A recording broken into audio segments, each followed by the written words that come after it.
What's your thing? It's about to be.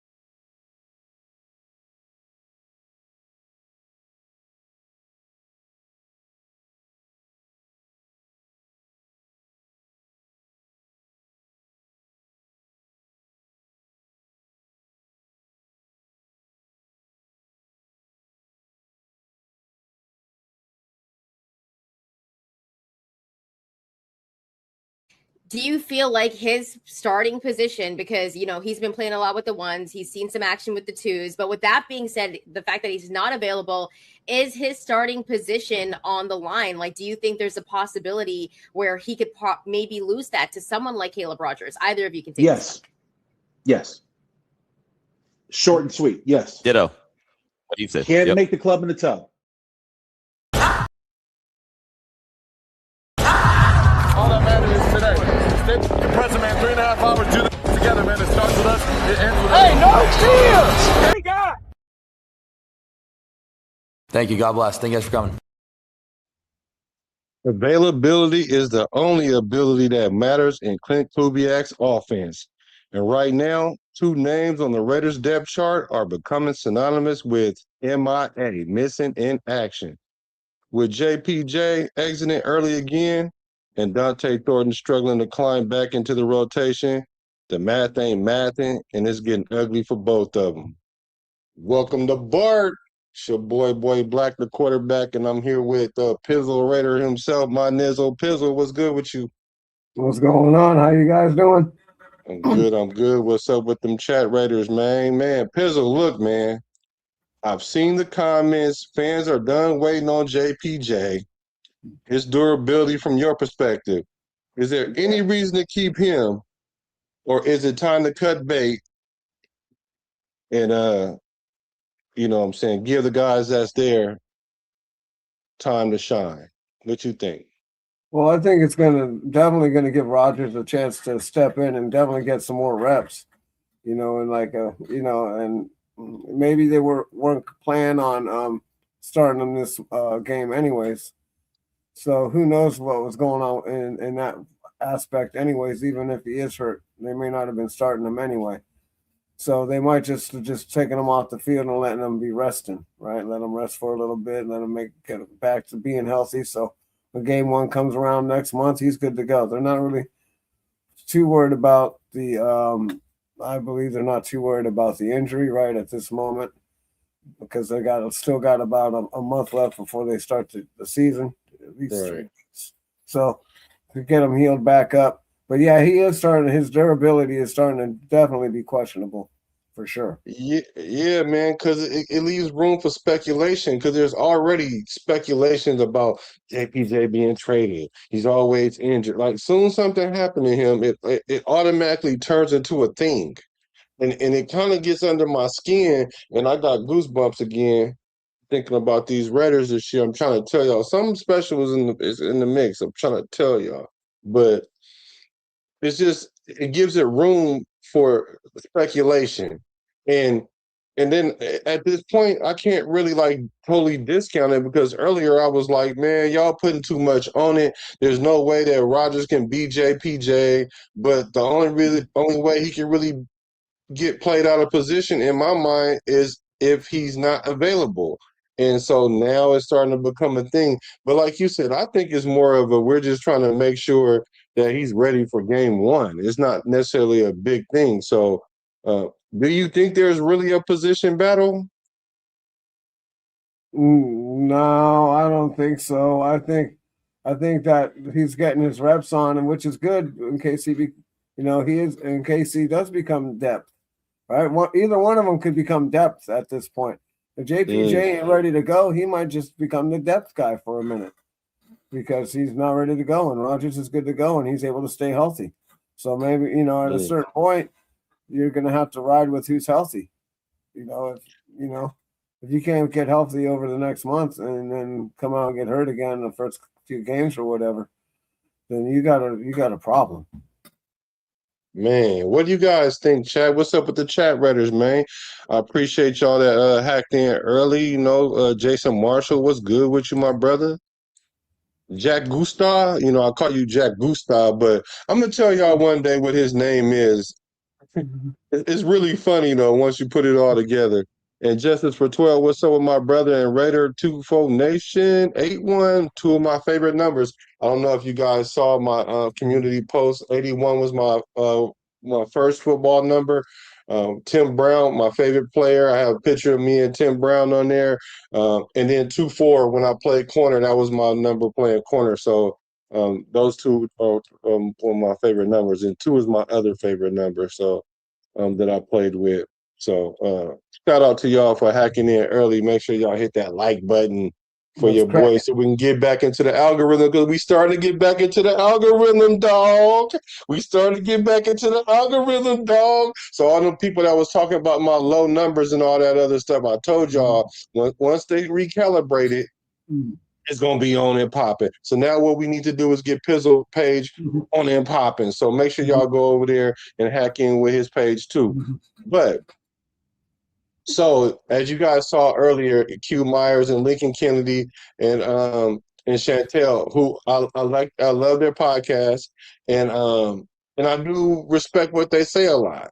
Not everything, but a lot of the times.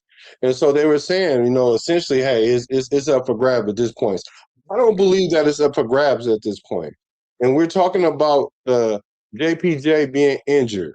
So and if you are an apologist for JPJ, they called it the Beehive or something like that because they don't have a cool name like Nando Sexual. But yes, I'm part of the Beehive. Then I'm part of the JPJ Hive or whatever you want to call it.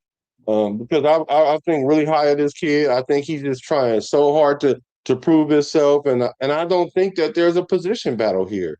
And so the stat was thrown out that JPJ was played 23 out of 34 games, out of his 34 games. So let me put that in perspective though, because they were talking about coming out of the tunnel with JPJ, Colton Miller, and Max Crosby, which is fitting for those guys because they're like the leaders of the team. So guess how many games Max Crosby played in the last 34 games? Take a guess. Chat, take a guess. Also, take a guess with Colton Miller too. The last 34 games, how many games they've actually played? How many games would you say that Colton Miller played in the last 34 games? I'd probably say maybe 21, maybe 22. Excellent guess. Right off the top of my head, something like that. 21 games. Mind you, JPJ 23. So let's say the Max Crosby. How many games you think he played in the last 34 games? I think he played like 24, 25, something like that. Okay, that's that good. So he played 27. So JPJ is in the middle of that. And a lot of people knocked Max Crosby for his injuries in the last couple of years. They've knocked Colton Miller in the last couple of years, which I don't have no concerns about their availability, should I say. I don't. Especially Max Crosby, because Max Crosby, they shut him down at the end of the year. He would have played through those injuries. Colton Miller probably would have played more games, but he only had a high ankle sprain. There was no need to bring him back. JP a little bit more because he got concussion issues or whatever. He got injured in the red zone. We don't even know if it was a concussion. And I think a part of the reason why people are thinking that, because it's naturally easy to believe, is something that has to do with concussions. It could have been something like he tweaked his knee, tweaked his ankle, anything, something slight. From what I understand, he popped right up and was like, so it's a precautionary thing. So with that, all that being said, he's right in the middle of those two guys missing games. So I'm not too flustered about that. I'm not too concerned about that. What do you think about that, though?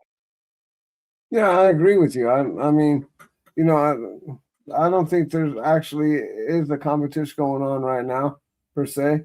But if he gets hurt, He's just giving these guys reps with the number ones for in case something like that happens. So, that's what he's out there doing right now. He's getting reps, getting ready to be getting ready to be the backup or ready to be the starter. But either way, he's going to be ready to step in and do what he needs to do and know what he needs to do, which is the important thing. Yeah. I think I love Lincoln Kennedy, the professor, but he brought into the conversation concussion, which is the natural default. And I don't like to speculate that. I just don't. It could be. I don't know. He It could might be know a something. I don't know. protocol. They could have just said, all right, let's go see what happened. Let's go make sure you're all right and put you on your protocol. Facts. You know what I mean? Yeah. Let's just go just to make sure you're all right, yada yada yada. And they're not gonna go out and release anything until, especially if nothing happened to them, because they just took a precaution. And Yes. and that's what they're supposed to do. They're supposed to side on the side of error, right? That's what they say. Error to the side of caution or whatever, caution side, caution the error, error, something like that. Yeah. Yes, Y'all better leave JPJ alone. Y'all gonna make me bring out the mini bat. I'm gonna have to y'all here messing with JPJ, man. Cause look, I don't think it's a competition because Caleb Rogers is trending. Don't get me wrong, he's trending. He was trending since the off season. So my thing is this: he's not better than JPJ. The only thing that can stop JPJ is him being healthy enough to play.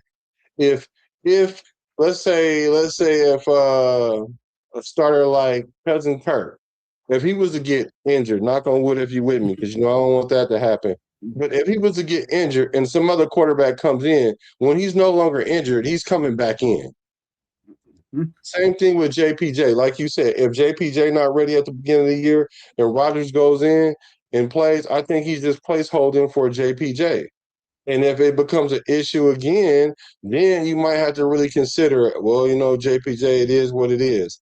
But I just don't feel like. I mean, he's been with the ones all off season. Like they know what they have in JPJ, and they just need him to make it to the starting gate.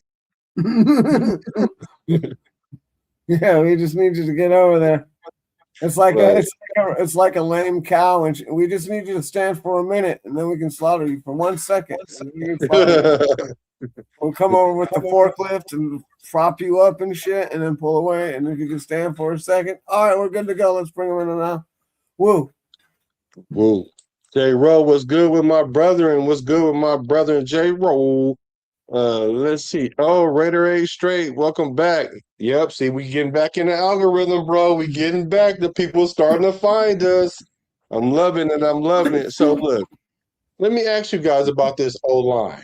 What is our identity of this O-line without JPJ?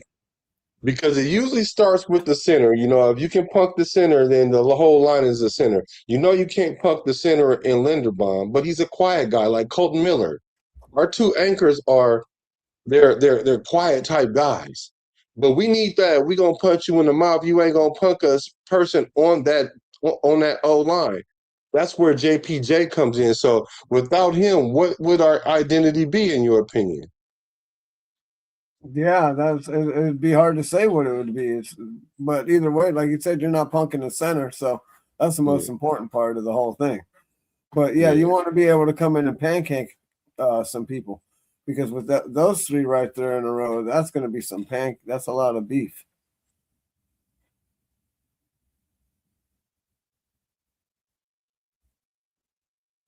You're on mute or something. I can't hear you. But yeah, that's like I said, that's a lot of beef to stop going in forward motion. So you got to just hope for the best, But as far as identity goes, I think that he'd be able to step in and do a pretty decent job. Yeah, Mom Duke said call. You know what's funny? She don't call me all day, but when she called me, I'll be streaming. Oh, it's all good. I was able to pick up where I left off for a minute. Yeah, I appreciate that, bro. You did do that. Woo. So you're right. They're not gonna punk our O-line, but then we still need somebody that's gonna punch you in the mouth though. Because Yeah. just like when Max did what he did with Kirk Cousins, right? JPJ was there, right? He was the one that was like, let's, you know, he might not want to necessarily fight, but he was there to protect the quarterback because he did take his helmet off, which ain't the smartest thing to do, but he, whatever. Yeah, But it you're should not have been supposed to do DJ that. Glaze. Glaze is the one that gave up the sack, like so to speak. So without him, I don't know what it would be like without JPJ. We need that dog in there. So Yep. we need somebody that's gonna fight like that, and we need somebody. We need that time for the O line to gel too. How much time do you think it need? Excuse me. It takes for an O line to gel. Well, they've been playing together for a little bit, right? Since training camp or OTAs.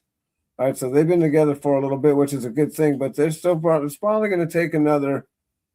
Honestly, it used to take years back in the day. These guys Yeah. used to stay together for like a decade or even longer. But nowadays, it's coaching and the players are a little bit more athletic and a little bit smarter than those guys were. Yeah. And in all fairness, so there are a lot is and it's not football back then was a lot more straightforward. Yeah. Yeah. So No, you're right. I'm thinking it's going to take probably about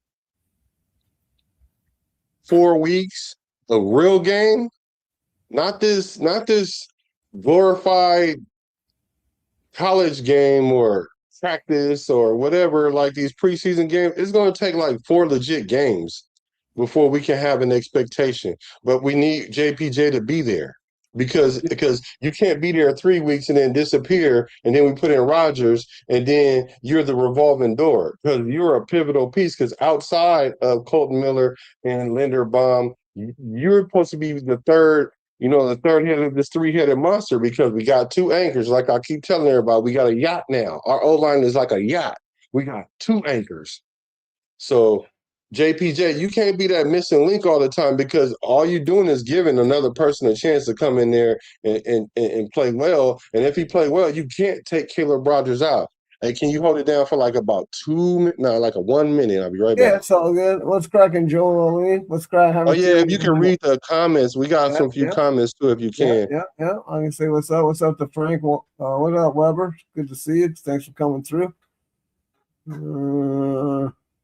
Yeah, the O line does need an enforcer, and you're right. JPJ definitely kind of brings that attitude, but we haven't really seen what kind of attitude Rodgers has because we haven't been there, so we don't know if he's a pushover or not yet. But we definitely need a bully up there. That's always good. I like somebody that can pancake people. What up, Justice for 12? Let's see what he's got to say. Any word on Trey Zoon? Yeah, no. He was playing really good last week in the O line. He was playing Colton Miller's position, and he held up really good, and that was cool. No, I'm not starting Mendoza over Cousins yet, man. Not yet, Joel Lee. Maybe I don't know. Maybe sometime this year. Maybe around Thanksgiving. For me, it's going to be Cousins' job to lose. Like if he goes out and does really crappy or whatever, then yeah, we'll probably see Mendoza around Thanksgiving. But if Cousins comes out and lights it on fire, we might actually win some games because I know this is preseason and camp, bro. You can't really put too much on it. You're just looking at talent. These guys are out there for one drive. Like Cousins is only going to be out there for one drive, if he even gets that this week. It might just be Mendoza and AOC, and then my boy Jacob Clark. So we need to see more Clark. We need to see more Clark. We already seen what AOC can do last week. I don't know what comments you read, but here, let me grab a couple. He said it's hard to say. Maybe if Rodgers is good enough, JPJ move the left guard and Burford ride the pine. Yeah, you know what? That's interesting. That's an interesting point, Webb, as you always eloquently do. Is it was like Burford was the odd man out in this situation, and then it became about JPJ. And I'm like, wait a minute, what made me think Burford is the one that's going to stay in that position? Now, when I did see him at the presser, he looked the part, but I'm like, well, you got to play the part, and I'm like, you're not better than JPJ. Like, you almost have no competition over there. Like, I'm confused. So I'm with you. If Caleb Rogers does rise to the level, JPJ can simply go to left guard, and then he could get some help between Linderbaum and Colton Miller. Kind of like training wheels, if you will. Justin for 12 is right on that right there. We don't need to see him anymore. Like we're trying Don't to need to pump see this who guy anymore. up to get some we got to try and pump this guy up to get some trade value for AOC, and he goes out there and shits him right down his own leg. So Raider 24 said your son Raider was born on the 24th. Please don't tell me you named your son Raider, because if you did, you were the hardest Raider fan ever. You were the hardest Raider fan ever. And whoever the mother is that allowed you to do that, shout out to her. Oh my God. You see, interior lineman, worst position in football to have a concussion history. More chances of hitting hit. I agree. I just feel JPJ's a time bomb. Hate to say it, Jason Marshall says. Oh my God. You know what? You did name your kid that. He said he named our daughter Autumn Wynn, and our son Raider Andrew. The silver and black run through our family. Oh my God. You know what? You are the hardest. Just when I thought it couldn't get any better, you really named your daughter Autumn Wynn too? Bro, you're the hardest Raider fan there is. Sorry. For sure. Wow. Okay. Wow. Any word on Trey Zoom, our rookie? How's he been looking? I looked at a little bit of tape, and it's quiet tape for me. I need to look a bit more intently in this O-line. I'll be paying attention to this game, which reminds me, we will be doing the play-by-play. We're going to do the play-by-play. The play-by-play is here. Your boy Black, and Pizzle, if he pulls up, we're going to have what we called it? The watch parlay. The watch parlay. There we go. It's going to be the watch parlay. Make sure y'all pull up for the watch parlay. I don't know about calling plays. I ain't calling no plays, but I'm going to call the plays. I know you ain't calling no plays. He said, I want to see Jacob Clark last week. We don't need to see AOC. That's what you was talking about. Yeah, that's exactly what I was talking about. I talked about Trey Zoom before he came. He played last week in Colt Miller's position with the twos, and he did a great job. And then they left their number ones in there. They had their number one defensive lineman in there for a minute when Zoom was in there, and he held his own. Every low line needs an enforcer. Facts. Yeah, I answered that too. Joel said, Pizzle, are you starting Mendoza or Cousins? I already told him. Who'd you say? I told him Cousins, of course. Yeah, Cousins until and then I said until it's his job to lose. If he does a horrible job, then we'll see him by I'll say probably Thanksgiving. But if we're winning or if we're having any type of success, and it's because of him, then we're not going to see him probably at all this year. Yeah. All right, my brother J-Roll. Brother J-Roll with he had 5 on it with the $5 super chat. Got 5 on it, and he's going to be our sponsor of the show so far. Thank you, my brother J-Roll. You always bless the pod with a couple dollars so we can put it with our 5 and put your feed with our feed in, and we can what up, no bueno? Good to see you, man. Haven't seen you in a minute. Yeah, glad to see you coming around. He said people are jumping out of the window because of this Texans practice, but in the regular season we can scheme against people's strength. Facts, and we're going to talk about that. You know what? I'm glad you said that. That's definitely worth the $5 super chat for sure. I'm with you on that. And we're gonna talk about that after we talk about DT Donté Thornton because we I kind of see what we're doing with JPJ. It's all up to him. But when it comes to Donté Thornton, he ain't been on the field at all. So, what are your thoughts about Donté? What you thinking about DT? Do you because they were saying that he was essentially not going to make the squad. He was going to get waived or he was going to get cut, not make the 53. I don't believe that, but what are your thoughts on that, Pizzle? Well, supposedly, I think he's got a hamstring or some kind of injury right now. So, Yeah. he's got to, I guess he's got to rest that and get that Mm. healed up. So, I don't know what he was doing before that, if he was in there running the route tree and getting his game up and putting in the work.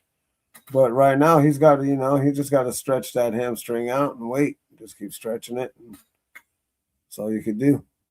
Yeah, you don't want to pull that. You don't want to re-aggravate that. So I think that's another one of those things where he's gonna start the season. He might not have a starting position though, but I feel like he's gonna be playing. They don't want to rush it. Yeah, like I said, they just got him chilling. They got him on ice right now. They want him fresh for the start of the season.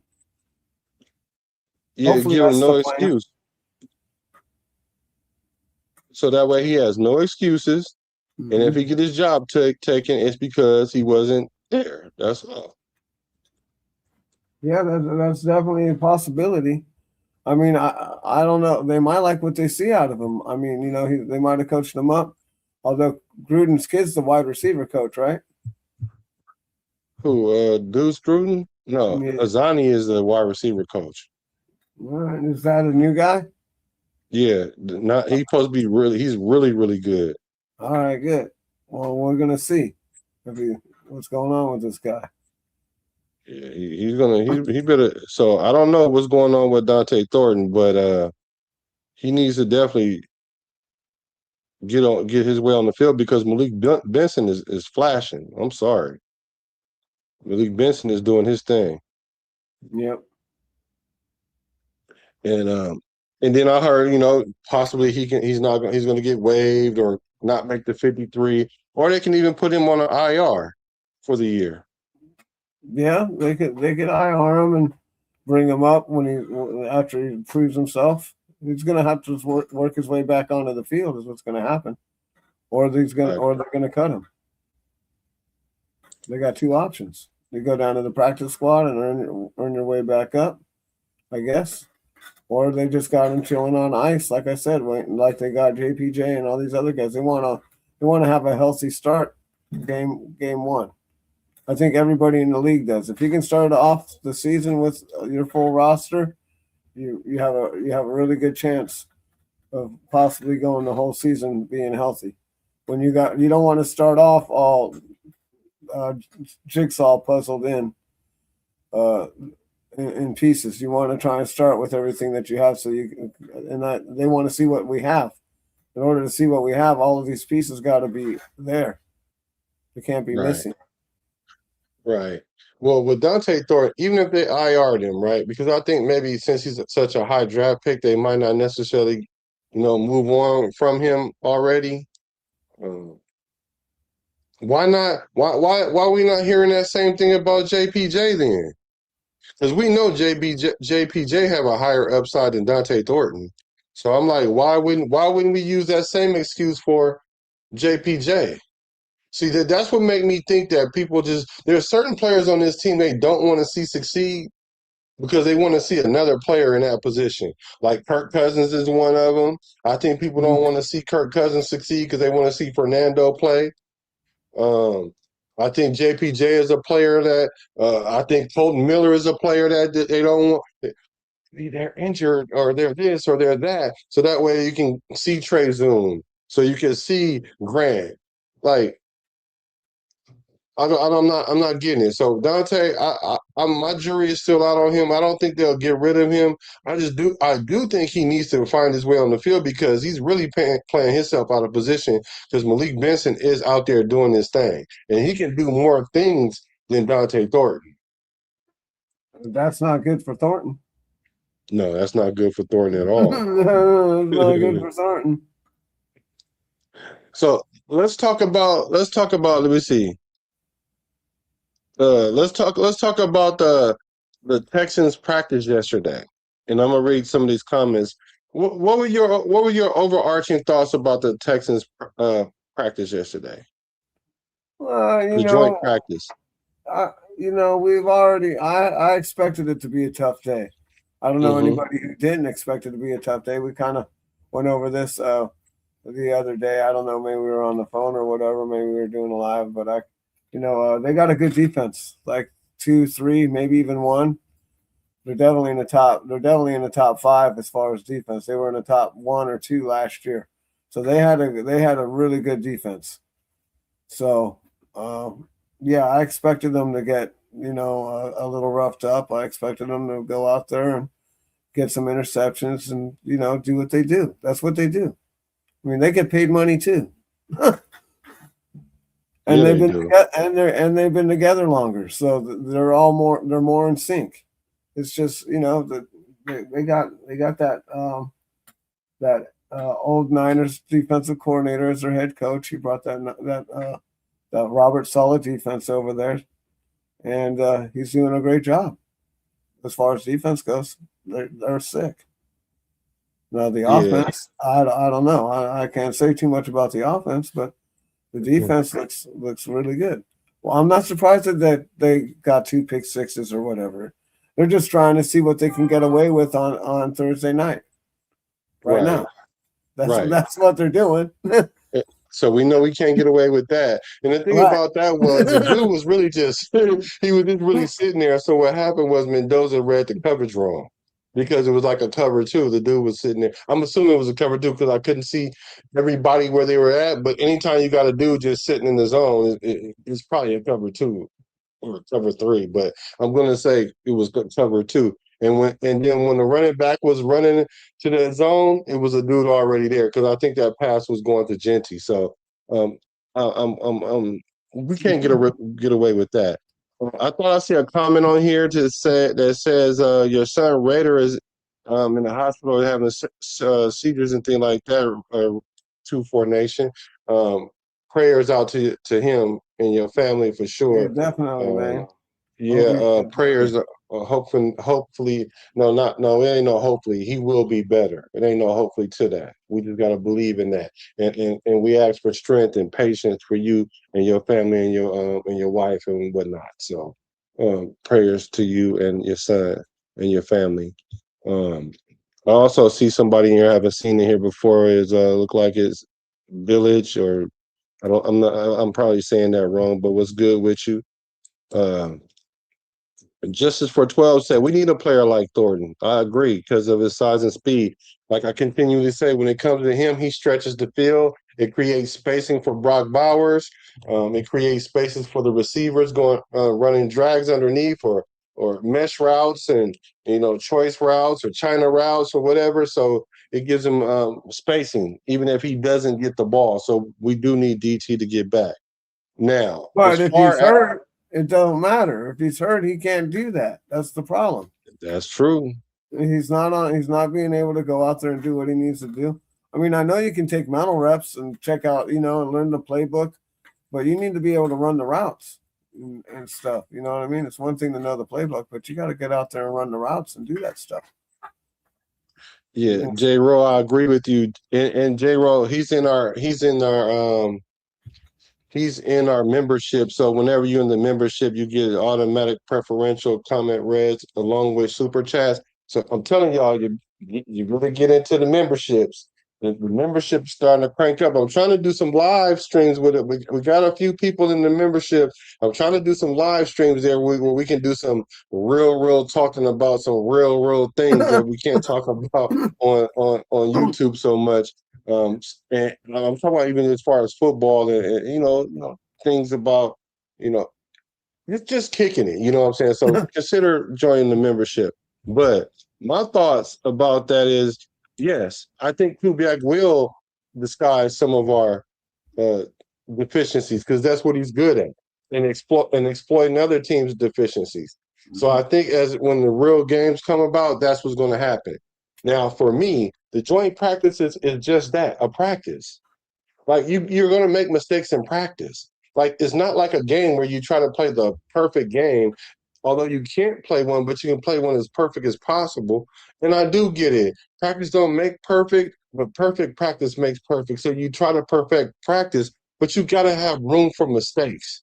And I think that we chose that team for a reason, is so that way it was a litmus test to see where we were going to be at this point.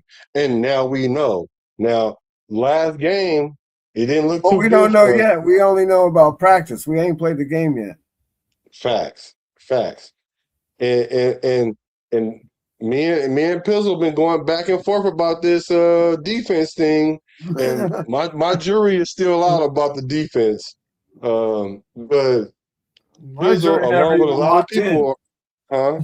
My jury hasn't even walked in. No, your jury is already out. Your jury is already deliberated. And so I'm waiting to see what's going to happen with our defense.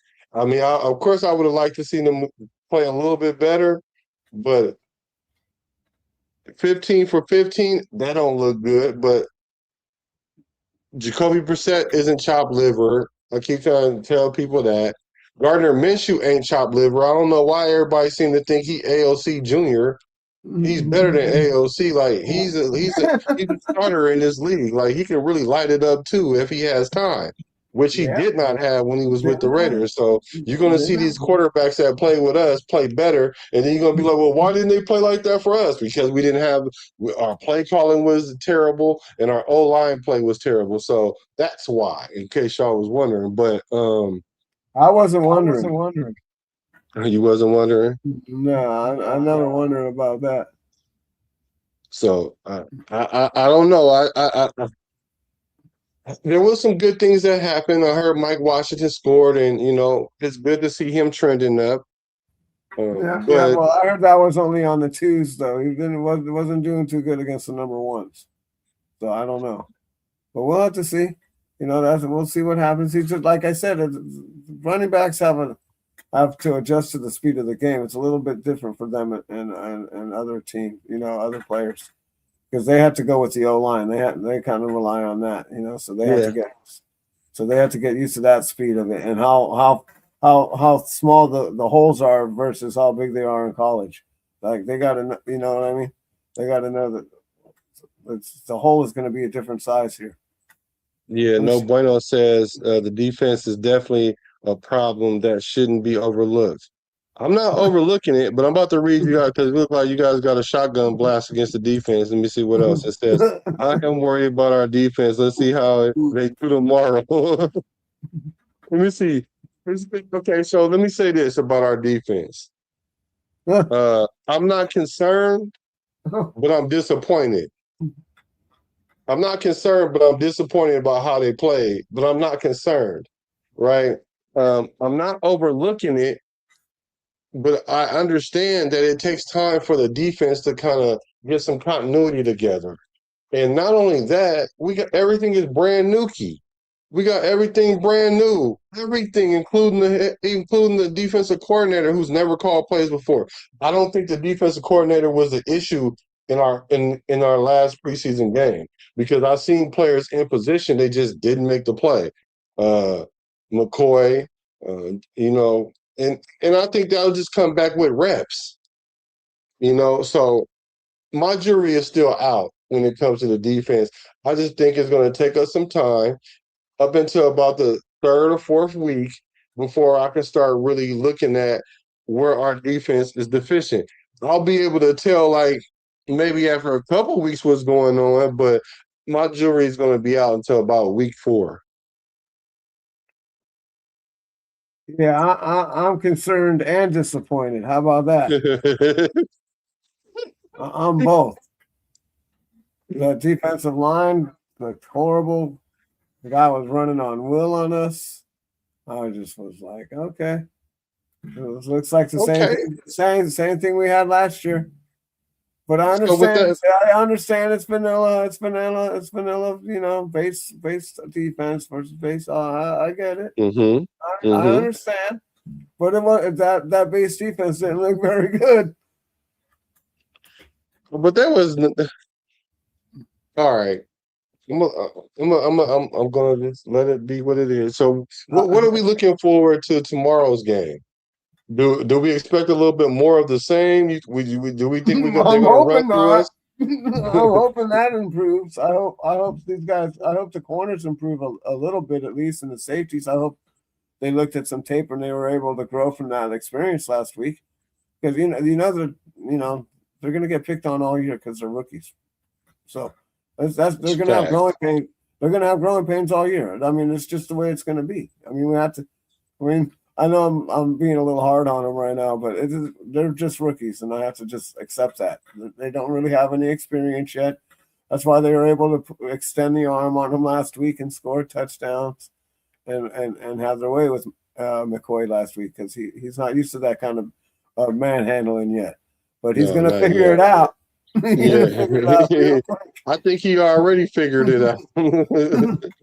So, you ain't lying.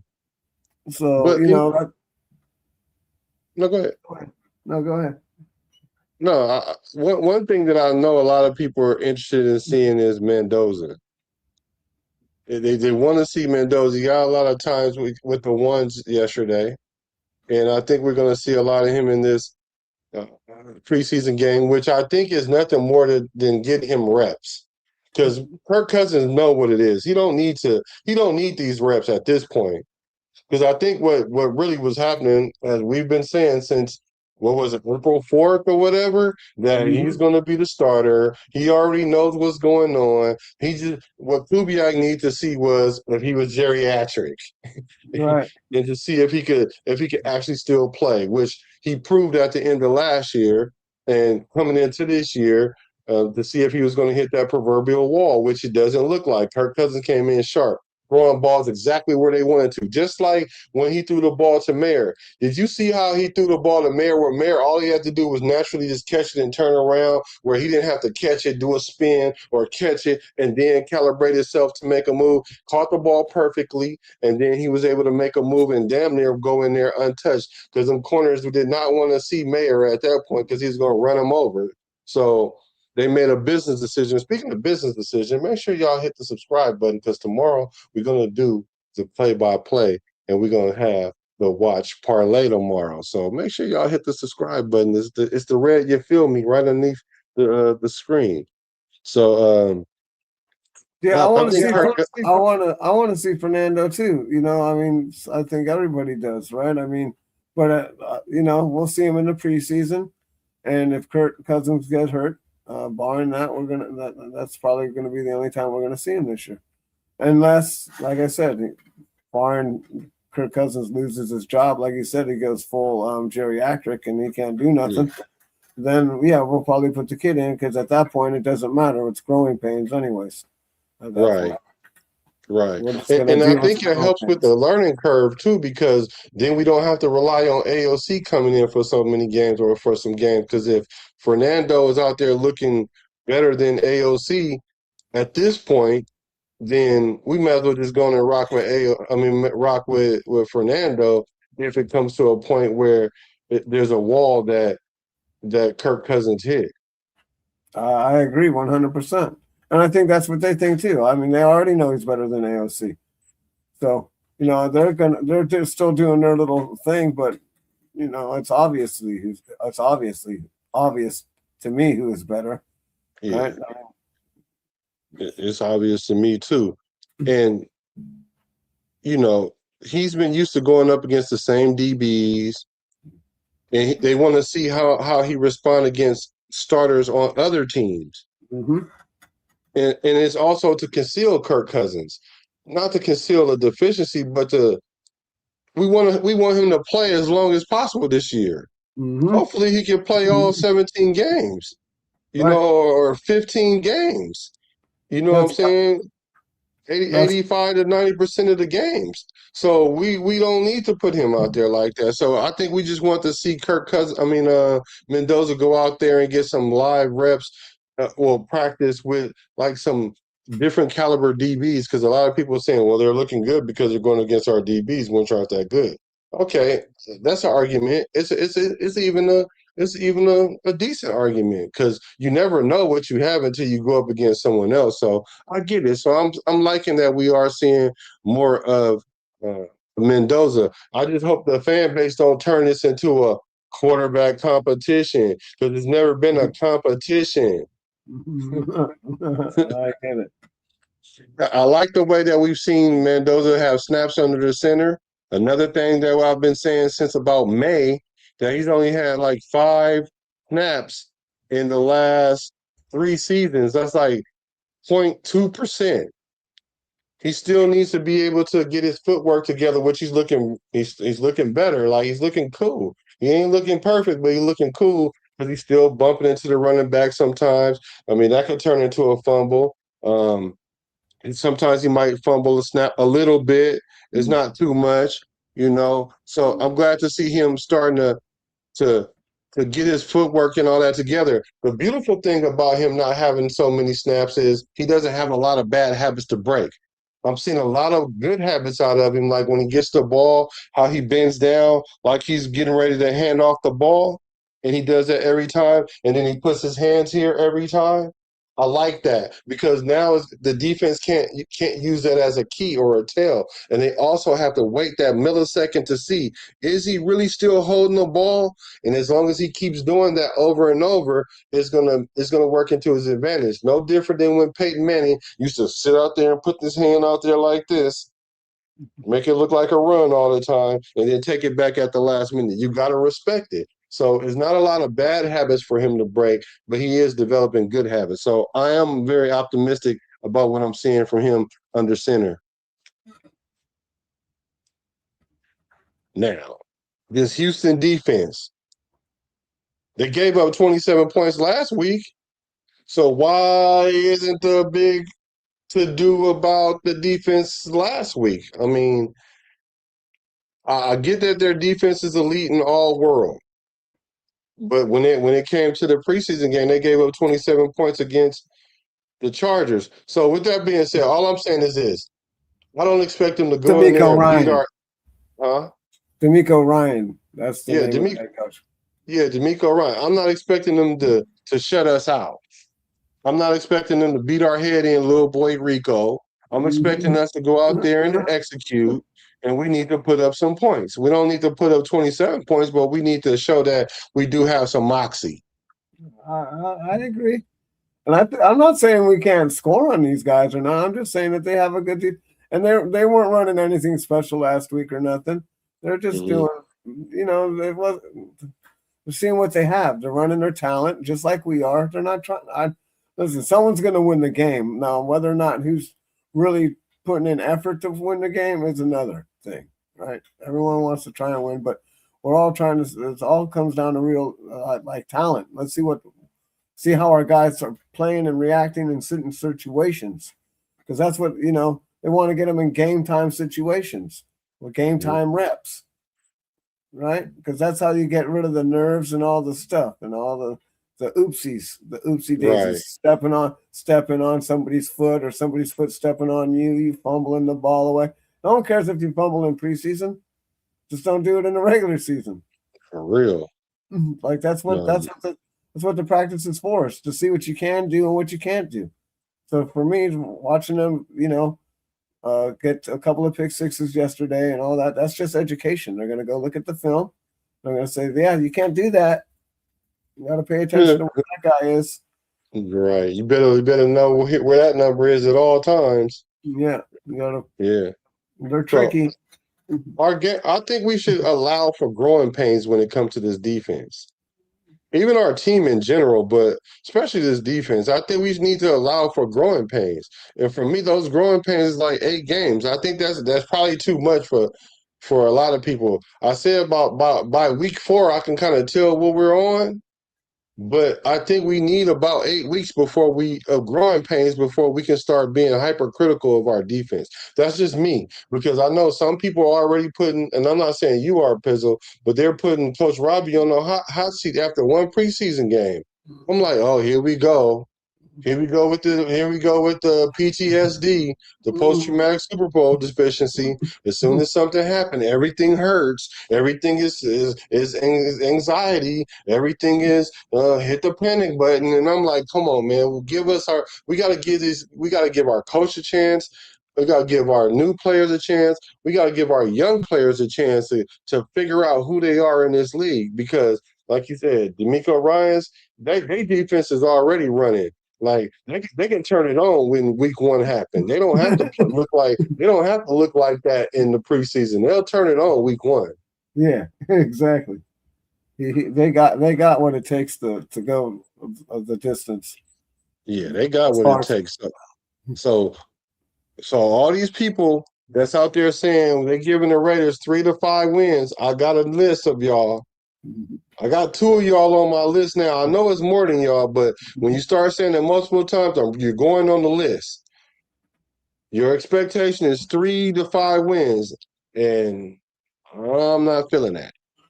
Because that tells me that you don't have no confidence in what's going on right now. And y'all, and not only that, y'all content creators. So y'all out here gassing these fans up, saying whatever y'all want to say during the week, but really don't even have confidence in the team like how you acting. But that's neither here nor there. I'm not gonna call y'all out right now, but I will call you out once we get to about 6 wins. Now, if we don't, then y'all can come on all off season. I told y'all. Like, y'all, you can do all of that. And then I'm gonna have to eat crow, make mine baked, and put a little glaze over it with a little barbecue sauce, with a grape soda. Yep. Don't forget the grape soda, yo. And it is what it is, right? But if I'm right, if y'all wrong, you get in the business.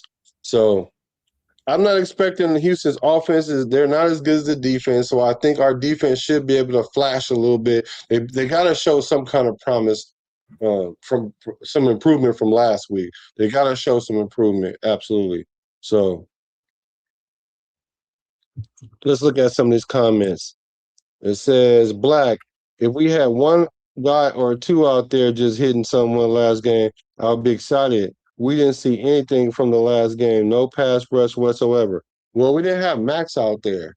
Now, I get it that we don't want to predicate everything on Max, but I keep trying to tell people the reason why Max has to play all those snaps, because our defense is like Snickers when you hungry. You better eat a Snickers or you gonna be hangry. You ain't gonna look right. The defense ain't gonna look right. Now, had we not had Max come back, I'd have been like, yeah, we'd be lucky if we win 4 games for sure. I would be like 3 to 5 games that we didn't have Max, like for sure. Max keeps our defense in the middle of the pack, no matter who they put around him. Although they haven't put the right pieces around him, so I just think that with Max out there, we're a different defense, especially during a regular game, and he's playing all game long because the other players realize they have to step up when Max out there giving so much. Y'all gotta give a little too. Let me see. We haven't seen nobody on defense, especially a rookie flash yet. Agreed. Here you go. Here's a question for you. What exactly are you guys We've seen looking? Crawford. We've seen Crawford. He got a sack last week. Didn't Crawford get a sack last week? Did he get a sack? Did he get a sack? I think mental reps. Did he get mental a reps. sack? I think mental No, reps. seeing Sloan, he got a sack. I know. I know. Seeing Sloan got one. And he undrafted. He's an undrafted. He's an undrafted free agent. Or undrafted. Yeah. So Sloan looks really good actually. He's putting up some real good. I'm actually excited to see that guy play. But I think even mental reps got a sack last week. Well, that'd be good. Zero said, what exactly are you guys looking for in the preseason? Personally, I want to see some fundamentals. Can we block, tackle, control the huddle? Yeah, I want to see us tackle.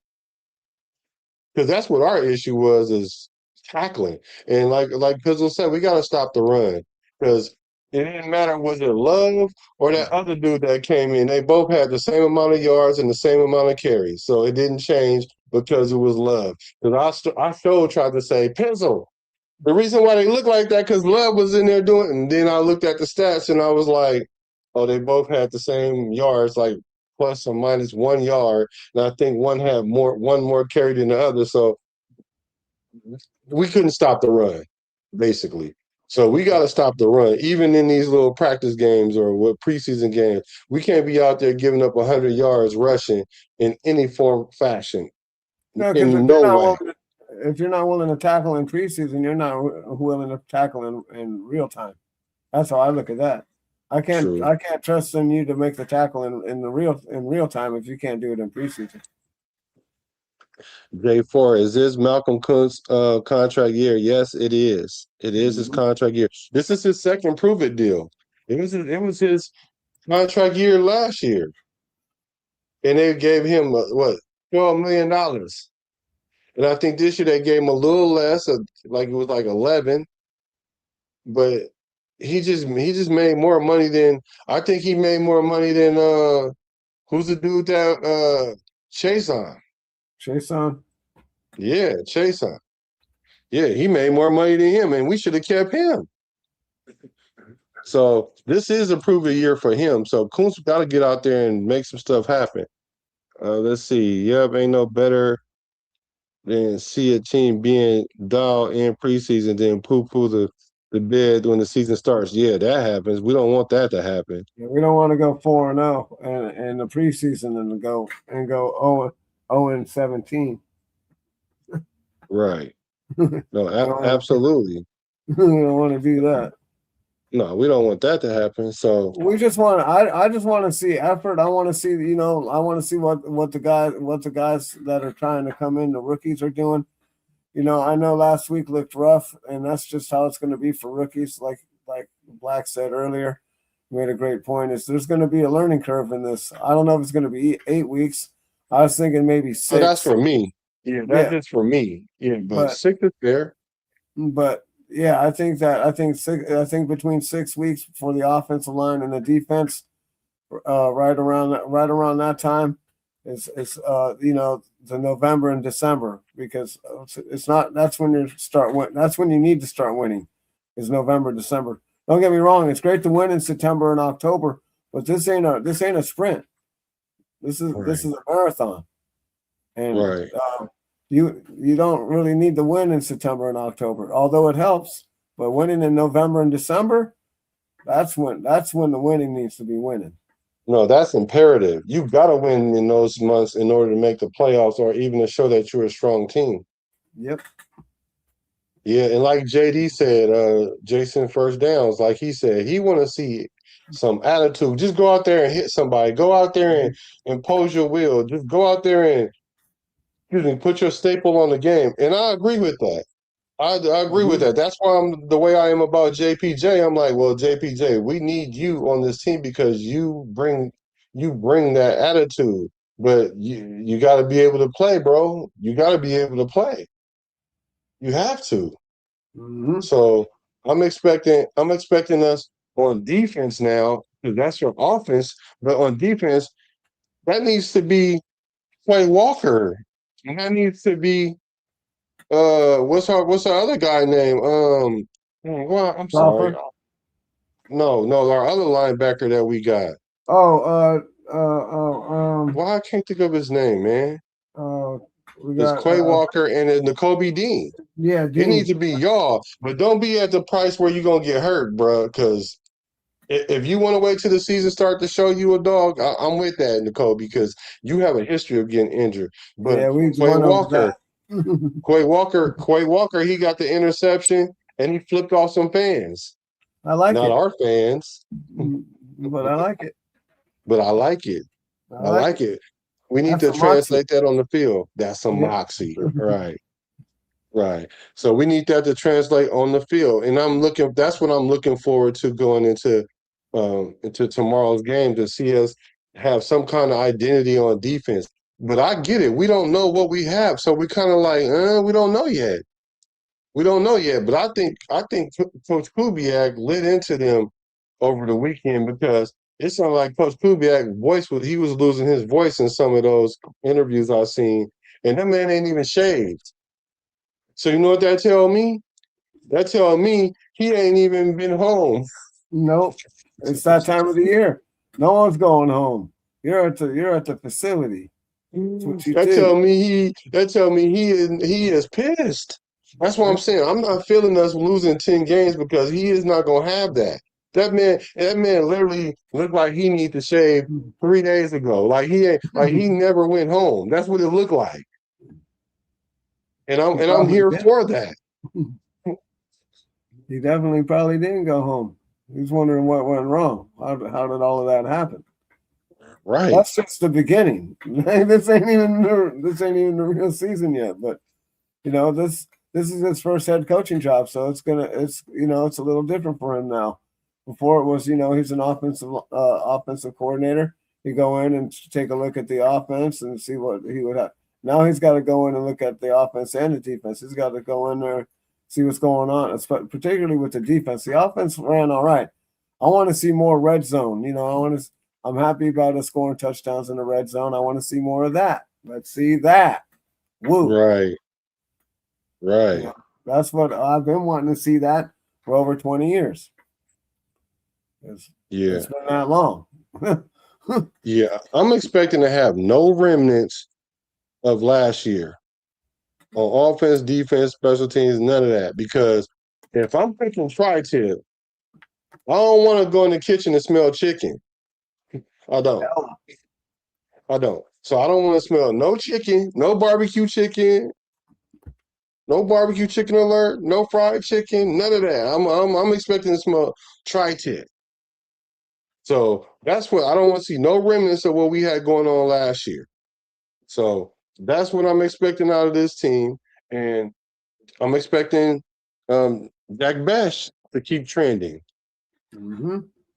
I'm expecting him to keep. I don't think that was like a one-hit wonder because I saw him doing that, and I'm mad that I didn't go do the film and video, but that was because the algorithm was tripping about Jack Bech playing the way he was last year.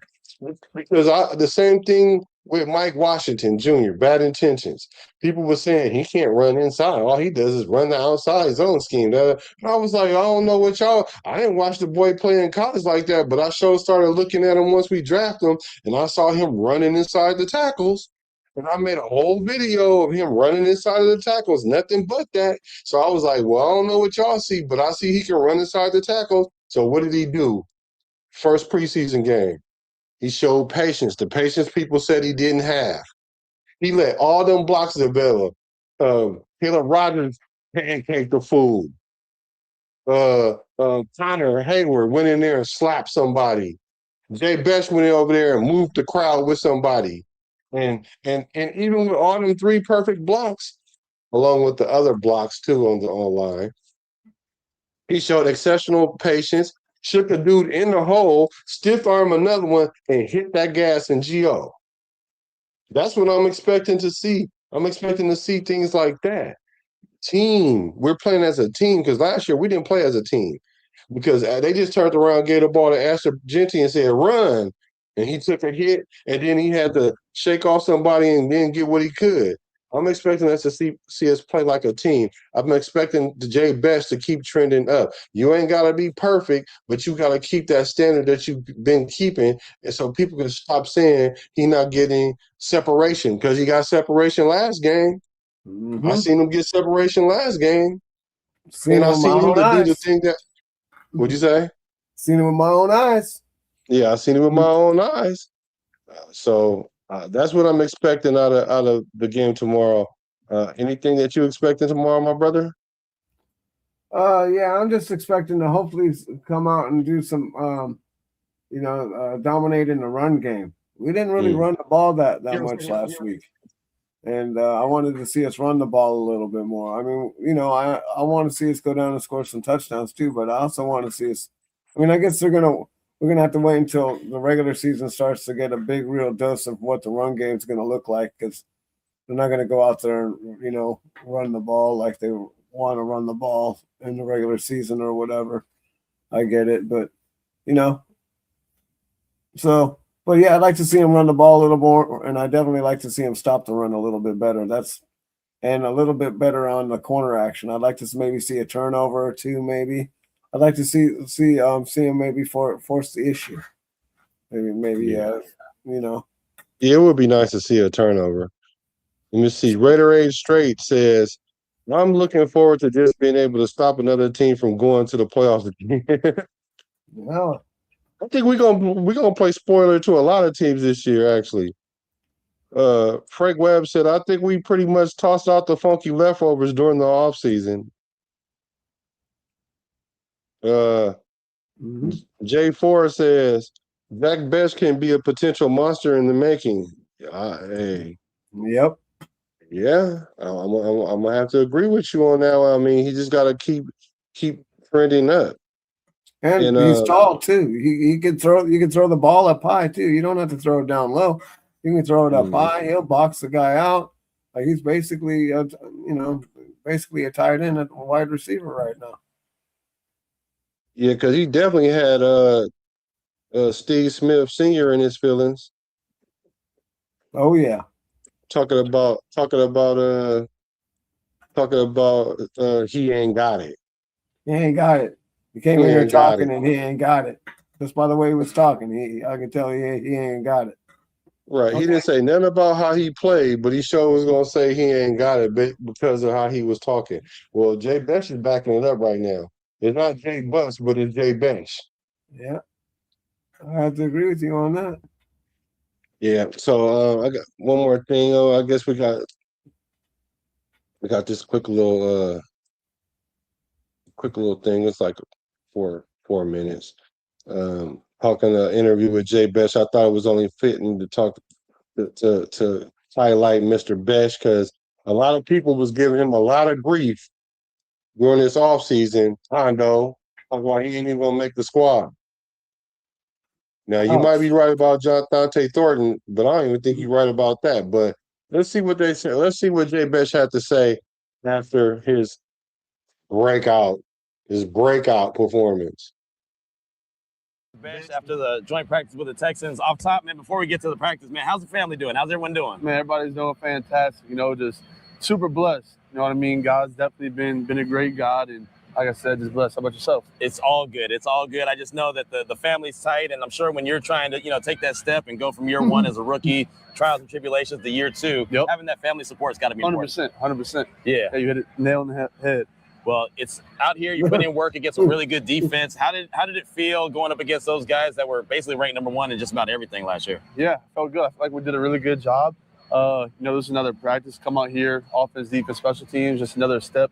To head in the direction we want to go in. Another day of growth for the team. I think it was a solid day. I think we put in some really great work. I know it's, all about stacking days. You can't look back at what you did. But for you, even on Thursday against the Cardinals, you established yourself as a guy that kept on extending the drive, right? Yeah. And being that receiver that would move the sticks. How important? Yeah, I forgot.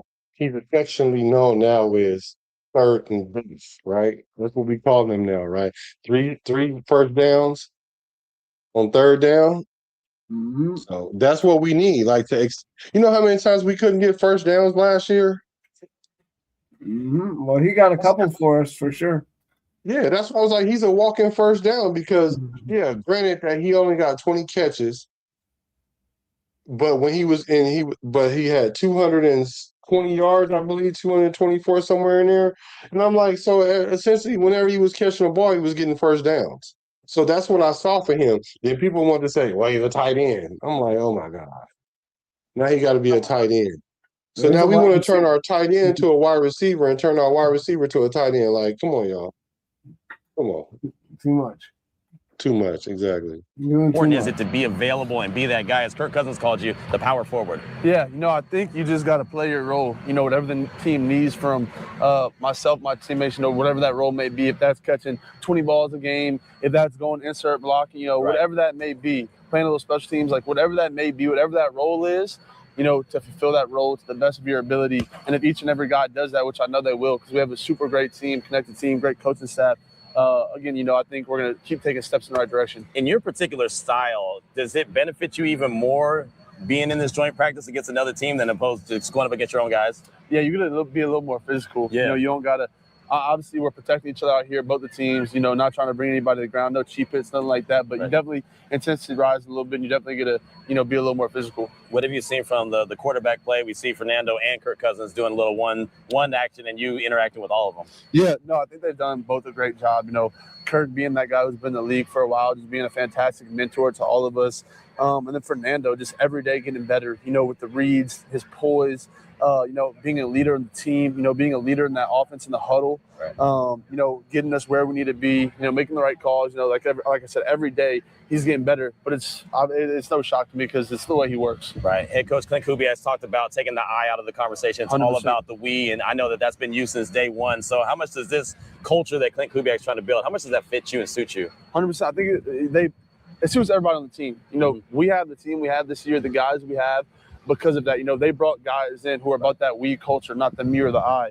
And I think, like I said, coach has done a great job, just really setting the standard each and every day. Start with the standard, telling us what that standard is. And then us players, we got to go out and fulfill that role. Has there been anything that you learned about yourself in the short time in the league so far?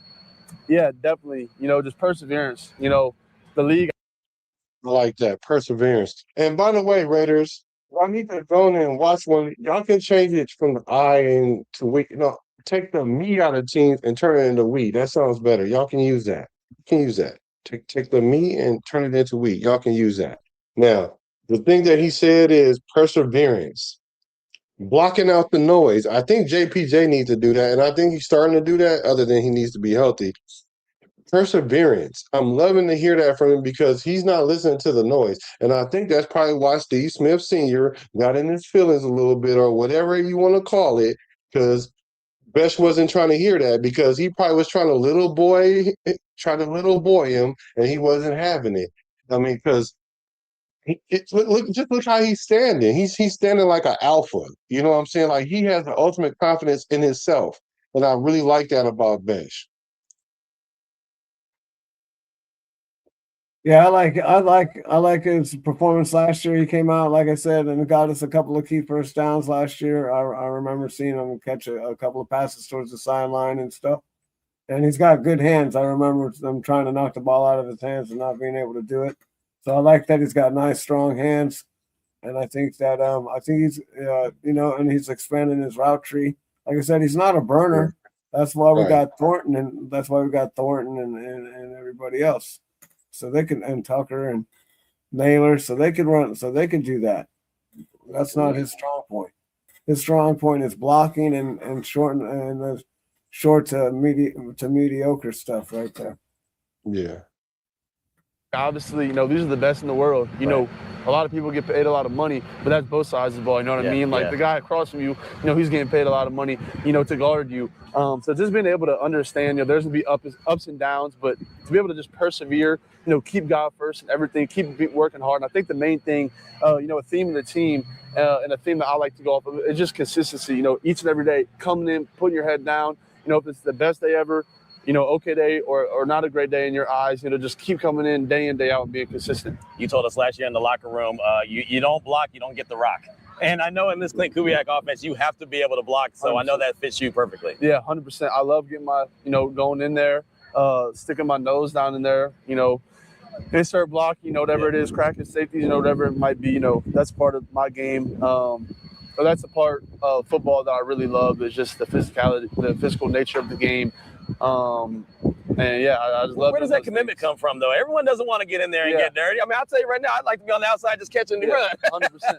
It's the love for the teammates. Yeah. Like I said, fulfilling that role, doing what you have to do for the team.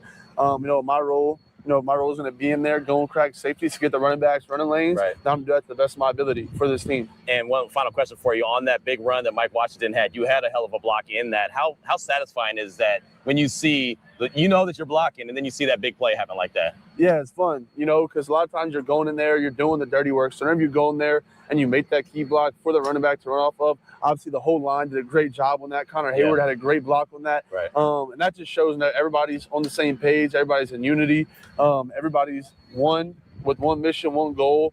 and knows what's going on to the exact T. You know, that's what this offense is going to look like. It was a hell of a play. Well, appreciate your time. Yes, Congratulations on everything you're doing, and make sure you tell the family I said hello. Yes, I will. So the thing about that, playing receiver, right? He's pretty big. He looks pretty swole too. Don't he? We want to get put in a headlock with that dude.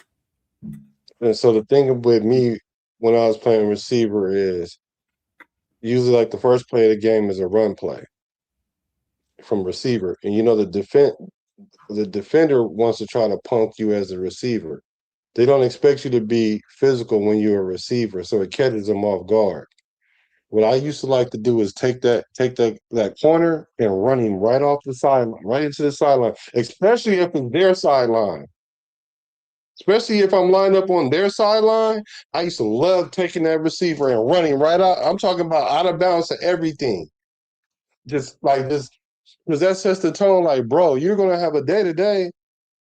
You're going to have a day. So now you don't know if I'm about to run up on you. So now when you run up on them, they don't know if you about to grab him or if you're going to run by him or nothing. So now you put them on the defense. You know what I'm saying? Instead of you trying to figure out what they're going to do to you. So I love the fact that he's that's old school. He's a throwback to me. Throwback. He's a throwback. I kind of like that a little bit. But yeah, so I'm liking what I'm seeing from him, and I hope it's contagious because we didn't see a lot with Naylor, and that could be by design.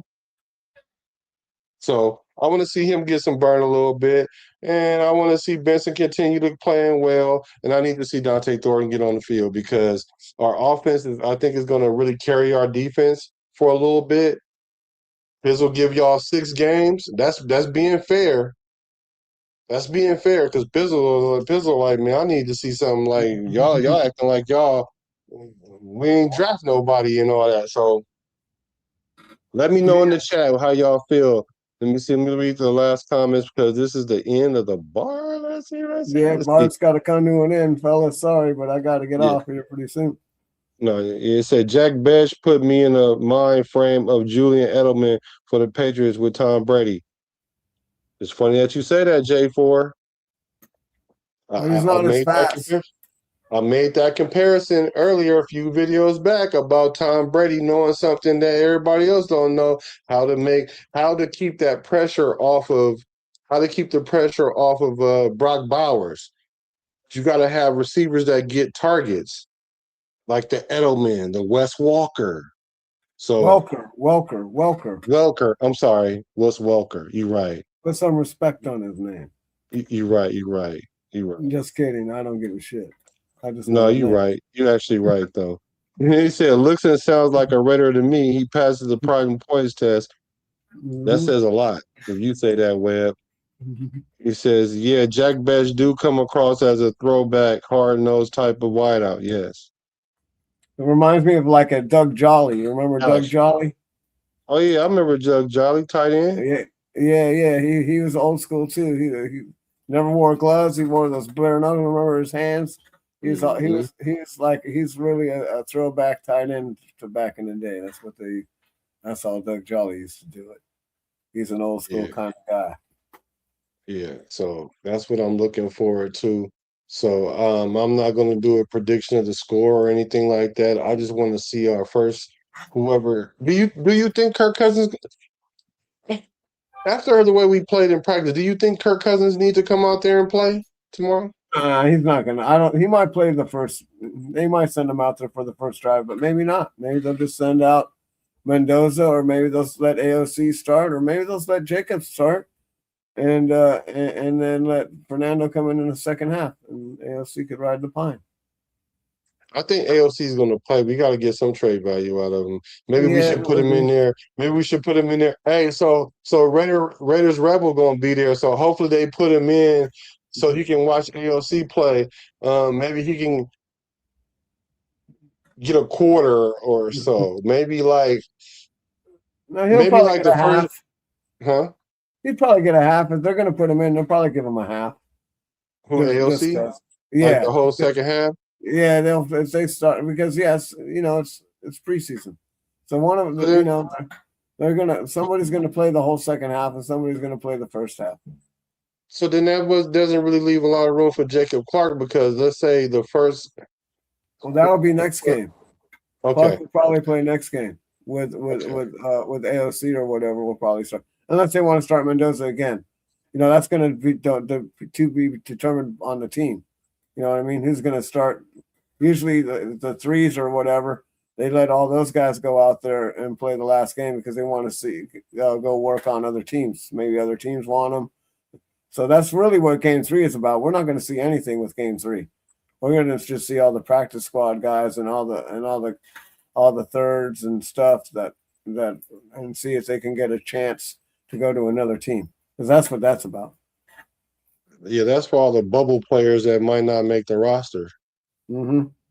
You go out there and showcase your talent to other teams and maybe possibly suit up for someone else because you may not be good enough to suit up for our club. It might not fit what we got going on. Woo. Yeah, you may not be smart enough. You might be an I instead of a we. You're all about me instead of about we. Yep. So let's say Kirk Cousins come in, play like a series, maybe a series and a half, whatever. That's a half a quarter, whatever. Then Fernando comes in, finish out to the half. Then AOC play a half, and then the third final game, Mendoza starts. No Kirk Cousins at all. Then you put in AOC for like a little bit, and then you put Jacob Clark in. Yeah, although Jacob Clark might get a quarter. He might get the fourth quarter tomorrow night. I don't know. Because last week AOC got the fourth quarter. So, I don't know. We'll see.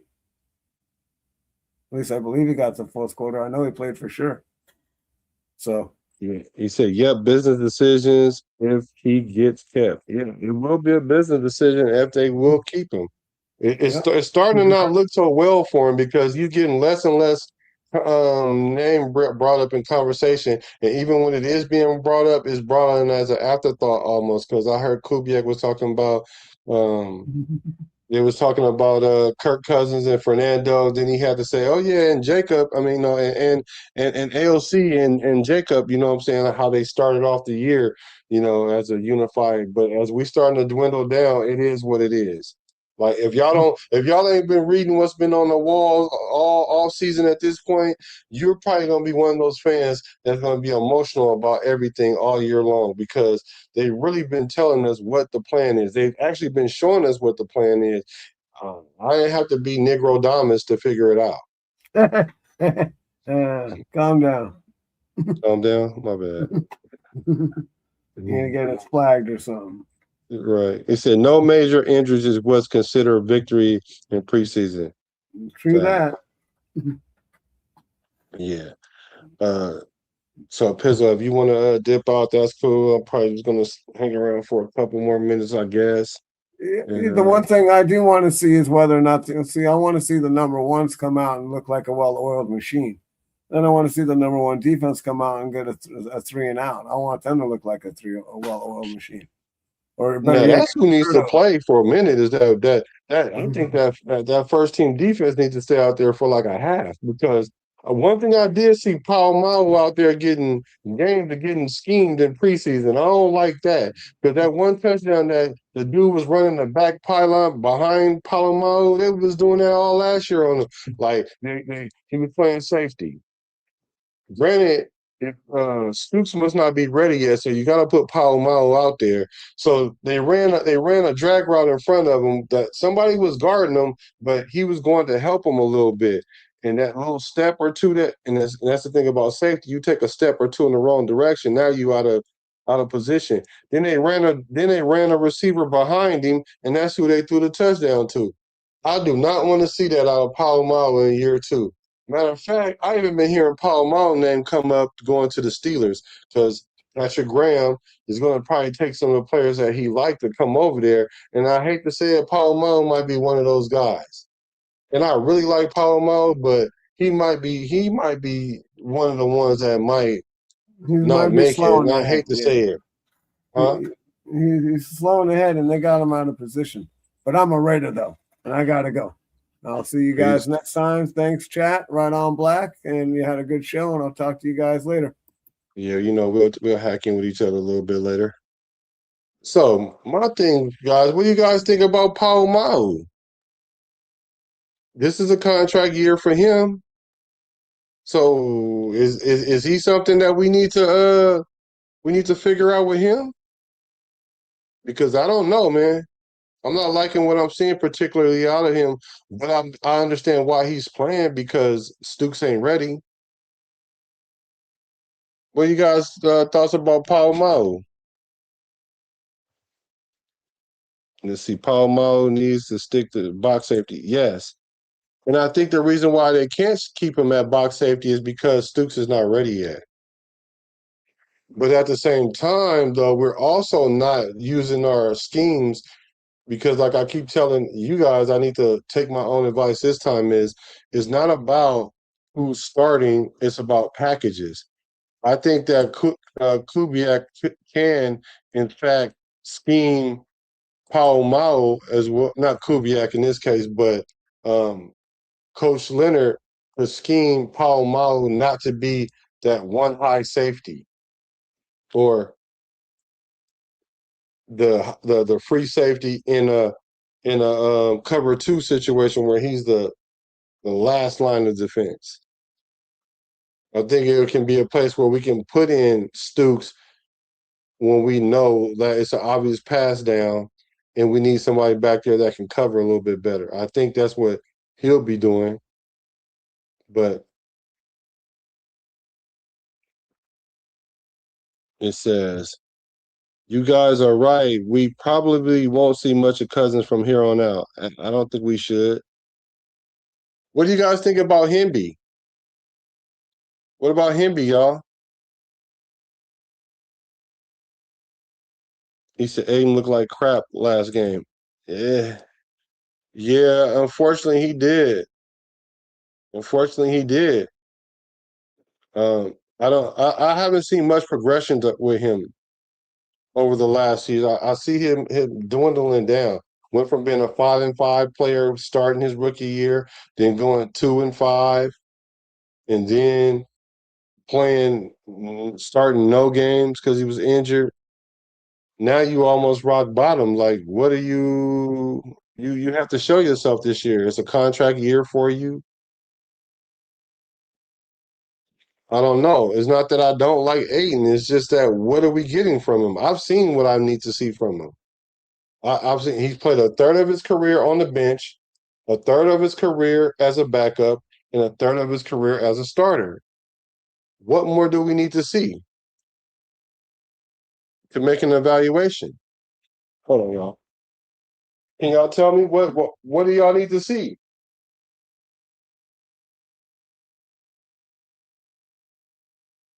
I had to fix this. This camera was bothering me. What more do we need to see out of AOC? What more do we need to see? Him be on thin ice? AOC regressed? Hemby got to go show what he can do in these next two games. Good point. Good point. Because I don't think we need to see much of bad intentions anymore. I think M Dub is we already know, just like Kubiak says, the way he is in practice, it shows in the game. So we can shut him down. We can shut him down. My only concern about him is he don't fumble. Because that is his kryptonite is fumbling. And when you have the starters in there, they're going for the ball. You think they're gonna feel you don't think they're gonna feel some type of way about him breaking off runs? They're gonna feel some type of way about both our running backs having the ability to hit the home run. It's like having Canseco and McGuire in the lineup. You walk one just so the other one can hit a 2-run homer. Or God forbid if he runners on base. Like you walk one guy and then he cleans up the bases. So like you don't wanna have that situation. So they're gonna be going for the ball when it comes to Washington. So that's his kryptonite. Now Hemby, he may be on thin ice because of the simple fact that Dylan Lobby is probably going to make the squad. Dylan Lobby is probably going to make the squad. And he's going to make the squad for special team reasons. He's going to make the squad because he's a good locker room guy, obviously. Same reason why so many people love AOC. AOC is a good locker room guy. He's a good vet. He's a good pro. You can never have too many of those in your locker room. So they have some affinity for Lobby. Lobby got a carry last week. So I'm needing to see more from him and more from Hemby. I do like Hemby because Hemby can run in between the tackles. I don't want to run Genty through the tackles all the time, although he can. I don't even want to run Mike Washington Jr. in the tackles all the time. But we got to keep the defense honest by doing that.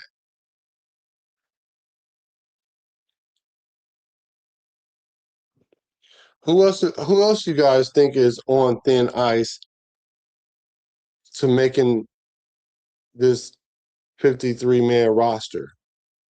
Because the first cuts are going to be coming up here pretty soon. EJ Williams. I think he had like a 41-yard catch or something like that. He had a big catch.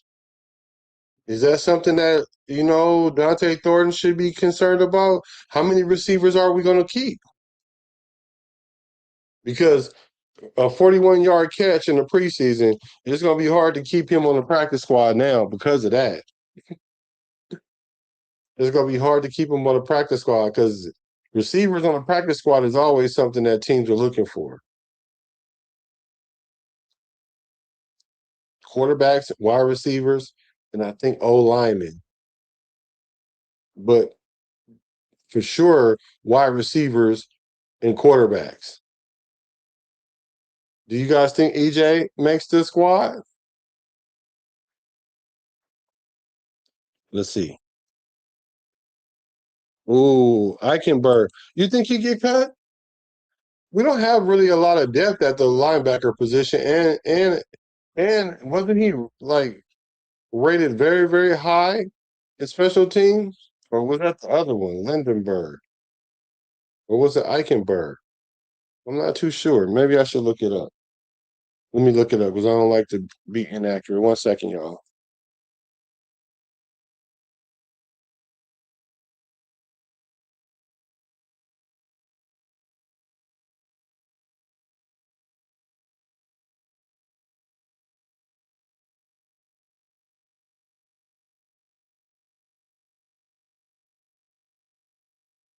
Okay, so Eichenberg was the standout on special teams.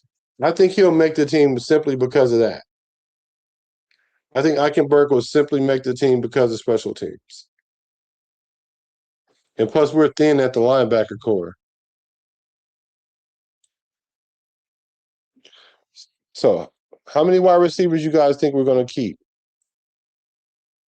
It says, Frank Webb says 3 running backs will probably be a third down. He said 3 running backs will probably be a third down type back that contributes to special teams, like you say. Yeah. Pretty sure Hayward is figured in. Oh, yeah, for sure. Cody? Yeah. Lindenberg? He's definitely been looking better. He's been looking better. I would agree with that. That he's been looking better. Yeah, I agree with that. I think we do need to get some depth in that linebacking core. I'm really hoping that N'Kobe Dean, knock on wood if you with me, nothing really happens to him. Because then we gotta go from a base 3-4 to a 4-3 then. With Quay in the middle. Let me think. Let me see who else might get cut early. Let me look at the roster. Let me look at the roster. Are you guys ready for the game tomorrow? How are you guys gonna watch the game tomorrow? Play by play. I don't know if you guys ever seen me do a play by play, but I like play by play. I used to do all the teams. I used to do play by play for the Warriors, hockey with my boy Josh and tennis. But I just been focusing on the Raiders since the offseason. So let's take a look at this roster real quick. Let's look at the Raiders roster. Okay, so Thomas Booker the fourth. Does he make the roster? Yes. Bowers, yes. Noah Brown, camp body. Noah Brown, wide receiver that we brought in. I think he got like 4 touchdowns his whole career. Camp body. Spencer Burford, obviously gonna make it. Adam Butler gonna make it. Jeremy Chin gonna make it. Jacob Clark. Jacob Clark probably gonna make the practice squad. Brandon Cleveland. What do you guys think about Brandon Cleveland? We haven't heard 0 to nothing about him.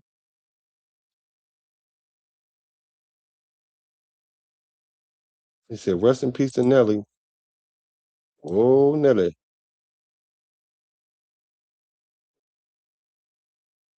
What the heck? Let's see. That boy said, "Rest in peace." Raiders might still add a vet at linebacker before the season. What the heck is going on? 5 wide receivers at most. I was thinking maybe possibly 6. Haven't heard much about Cleveland. Is not a good sign for him. Yeah, I agree with that.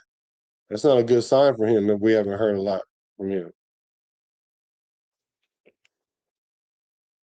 Haven't heard much about Cleveland. Not a good sign at all. Right. So I think Cleveland might be kind of like in trouble. AJ Cole, Kirk Cousins, Keyron, all of them make it. Crosby make it. Braden Daniels was an old lineman. I don't really know much about him. I'll pay attention to him tomorrow. N'Kobe Dean, of course. Philip Dorsett. I think he gets cut. I think Philip Dorsett gets cut. Let's see. Let's see. Tyler Dzansky. Oh, he's a lone snapper. Tommy Eichenberg, you guys got my man cut. Futakasi, oh, he's a D tackle. I don't know who he is. Matt Gay. What are you guys thinking about our kicking position? What y'all think about that? I think we need to bring in a kicker, y'all. What y'all think about that?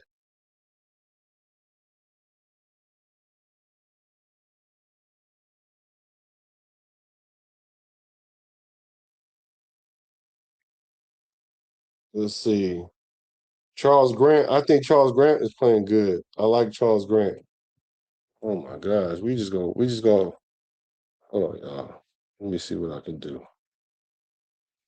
Let's see if we can fix this. There we go. There we go. There we go. There we go. All right.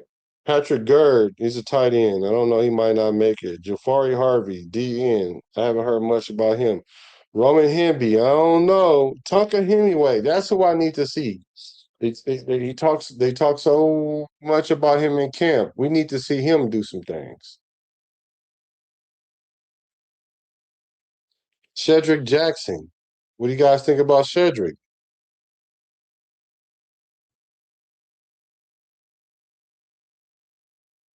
Isaiah Jada, he's a tackle.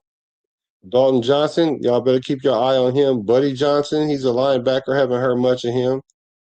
Patrick Johnson, DN, haven't heard much of him. Teron Johnson, he played good. Taryn played well.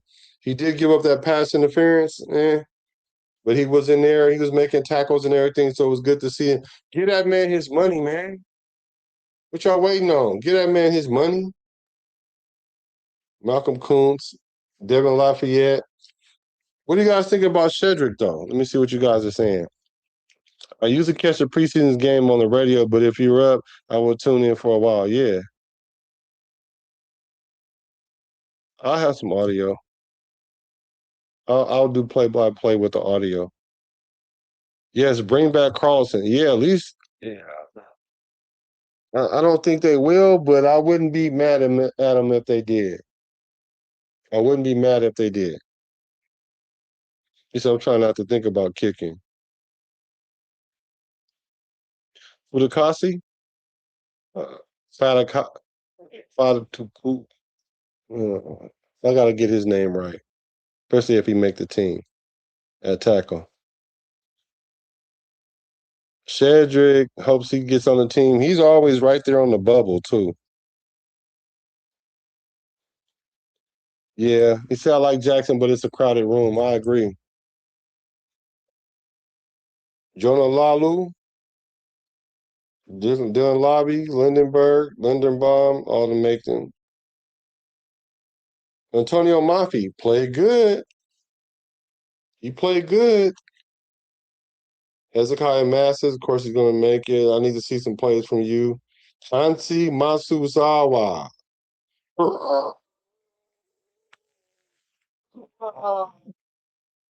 Godzilla, because it's not looking good for him. That boy was out there nervous. Hey, did anybody else feel nervous? Just feel the nervous energy when he was walking out there? I felt the nervous energy. Like, I was not shocked at all that he missed that 38-yard field goal. Like, he shouldn't have missed the 38-yard field goal. I don't care how much nerves he had, but did anybody else feel that nervous energy when he went out there? Michael Mayer looking good. Tristan McCullum at safety, not hearing much. J Mac. Cameron McGrone at linebacker, haven't heard much. Mendoza. Jordan Meredith. Jordan Meredith, man, keep him from center, though. But the guard position is there's a log jam there. Colton Miller, Missouri, he probably going to get cut, Camp Body. I don't know. Aiden O'Connell, Caleb Offord. He's a cornerback. They don't know who he is. Dare Ungubawale. He's a running back. I don't know what's up with him. Albert O at tight end. I don't know. Albert O. Sagun Alubi. He's a linebacker. I don't know. Quiddy Pay. JJ Pegues. Darren Porter. We need to see more from you. Will Putnam. Decam. Chase Roberts. I've seen some people say Chase Roberts should make this team. I think he'll be a practice squad player. So we got Caleb Carter Runyon, Sean Sloan. Look like Sean Sloan going to make the squad. Let's see who else. Donté Thornton, you in trouble. Greedy Vance. Greedy Vance led the team in tackles last week. I think he had like 8 or 9 tackles last week.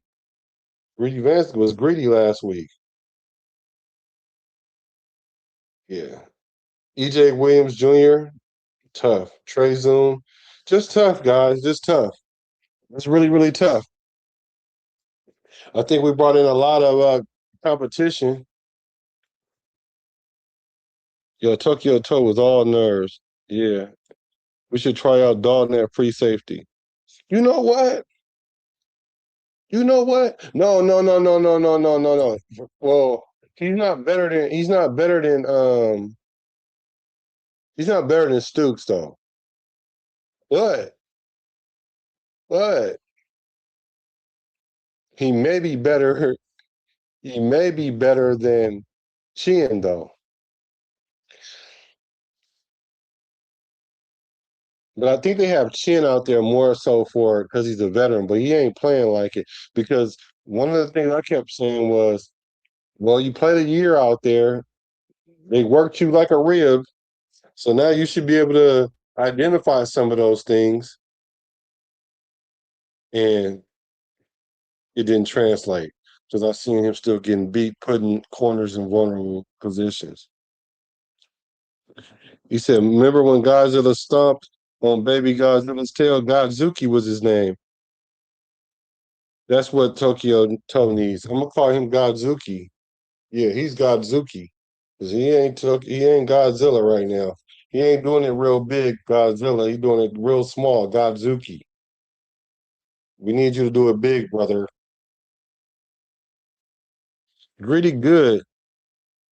Gritty good for an undersized guy. Yeah, he's like 5'9".